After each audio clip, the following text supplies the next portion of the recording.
Last night, we told you about the nearly 36 Republican members of Congress who were texting with former White House Chief of Staff Mark Meadows in their brazen efforts to overturn the 2020 election. And according to one of the lead investigative reporters for Talking Points memo, which revealed those texts, there could be even more that we do not yet know. What we do know is that the Republican Party has truly made the country ungovernable. I mean, look how hard they worked to undermine the very democracy they took an oath to protect.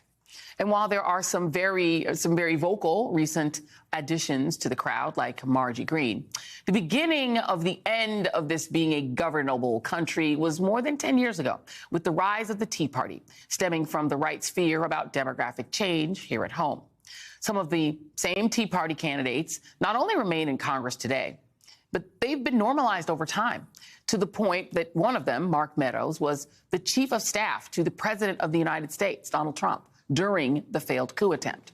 And now, after more than a year of investigations by the January 6th committee, we will finally find out on Monday if some of these same people will face any form of accountability for what they did and for their role in the attack on the Capitol. And joining me now is Michael Steele, MSNBC political analyst, former chair of the Republican National Committee, and host of the Michael Steele podcast, and Asha Rangappa, former special agent with the FBI's Counterterrorism Division and the assistant dean of Yale University's Jackson School of Public Affairs. We only bring on the classiest and the best folks on the radar. But I got to start with you, because I remember back when I used to do a Dayside show, I had you on, and we talked about the fact that you called it a tiger by the tail. Right. That's what the Tea Party was. It was a tiger that Republicans thought they could hold by the tail, and they just realized that they couldn't. They couldn't. No, that's exactly right. In fact, I remember a number of conversations with some of the political intelligentsia here in town,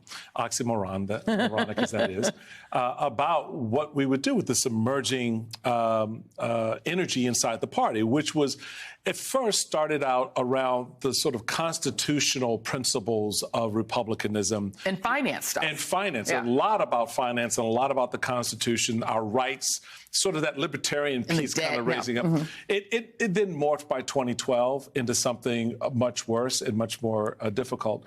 But the idea was very prevalent that we could control this. So no one, and certainly I wasn't, in fact, talked about it many times on this air, should have been surprised when you got to 2016 and then you have this full-throated onslaught by Trump and Trumpism, that you had those out there in leadership who believed they could control it. Remember the thinking on Capitol Hill with Speaker Ryan and his crew. That's why Reince was in the White House. Yeah. Reince was the Speaker's guy, not Trump's, so we would be managing. Well, what did we find out 6 months later? Yeah. Reince standing his behind on a tarmac having got kicked off the plane. So the reality and the truth of it is you cannot control that tiger by the tail. You have to deal with it, teeth and all, substantively and in real terms. Otherwise, you get eaten. Well, and Asha, the issue is that I think even the media really failed to understand how much of the anger and rage that was at the core of the base of the party that became Tea Partiers and who supported Tea Partiers like Ron DeSantis was a Tea Partier. Jim Jordan was one of them. Mark Meadows. This was a whole group of people who've now fanned out into our politics. But the core of the movement, when you looked at Public Religion Research Institute and others, was race anxiety. It was ethnic anxiety. It was anxiety about change of status and loss of status. That's what really drove the passion. Once that morphed into MAGAism and Trump congealed it with his celebrity, it was a dangerous thing that I think no one really took into account. Well, now we're at the point where we're finding out that at least 34 of them were furiously texting one of their Tea Party friends, Mark Meadows, trying to make a coup really happen. And so I wonder, as you look at, the possibility that January 6th is going to put out, recommendations for whatever they think is going to happen, whether it's ethics things or referrals for criminal justice, what do we do with that? We have sitting politicians who were channeling that ethnic anxiety to try to overturn the government. Yes, well, I think what's notable about those text messages, so first we need to understand that Mark Meadows is the epicenter of this entire the architecture of this coup. I have a diagram on Twitter that kind of shows it, but basically he's in the middle and he's connected to all of these different threads, to the Kraken team that's down in the state legislatures, to DOJ that's trying to do this, fraudulent letter, to the war room that's connected to these militia groups. And then he's connected to these members of Congress. I do think that the members of Congress's role in this to me, seems like a hole in what the January 6th committee was investigating. It seems like they haven't really addressed that, and I don't see that being a part of their report. Now, I don't know if that's out of courtesy to fellow legislatures, if there was going to be constitutional issues about getting them to testify, things like that. Yeah. But I don't know that that's going to be a part of their accountability scheme. And I don't know that DOJ is necessarily investigating that either, Joy. So I'm not sure what is going to come of it on that front.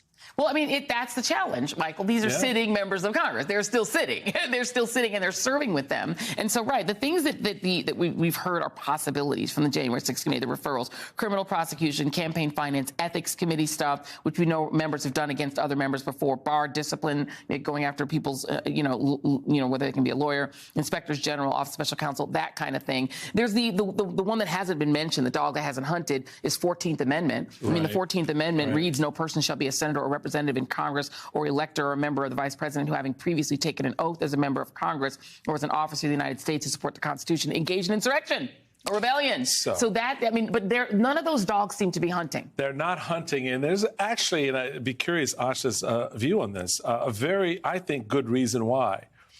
They don't know how to do it. They don't, I mean, the Justice Department, the political system, the people in the country don't have we've never been here before where we've had so many sitting members of Congress engage in one coercive act of insurrection. How do you deal with that? I mean, we can't put our head around, should we prosecute the former president? I mean, people wringing their hands over these things.